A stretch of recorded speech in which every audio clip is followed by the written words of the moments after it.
Pole kwa uchovu wa siku nzima leo, na sasa ni kuombe dakika chache niweze kuwasilishia utabiri huu wa hali ya hewa kutoka Mamlaka ya Hali ya Hewa Tanzania. Anayekuwasilishia ni mimi Godfrey Kazinja.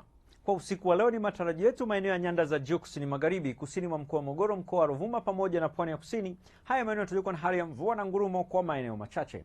Mikoa ya Singida na Dodoma kunatarajiwa na hali ya mvua katika maeneo machache, huku sehemu nyingine za nchi zikitarajiwa na hali ya ukavu kwa ujumla. Kwa siku ya kesho, upepo kwa ujumla unatarajiwa kuendelea kuwa wa wastani katika baadhi ya maeneo ya nchi, isipokuwa katika maeneo ya pwani ya kaskazini.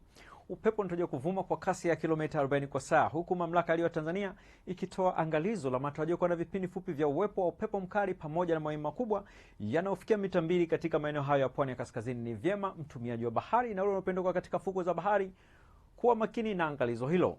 Viashiria vya mvua vinaonekana zaidi katika maeneo ya kusini mwa nchi kuelekea sehemu za nyanda za juu kusini magharibi, hali iliyopelekea kwa siku ya kesho kuwa na hali ya mawingu, mvua na ngurumo za radi katika maeneo machache pamoja na vipindi vifupi vya jua kwa upande wa maeneo ya nyanda za juu kusini magharibi, mkoa wa Singida, Dodoma, mkoa wa Morogoro, Ruvuma pamoja na pwani ya kusini.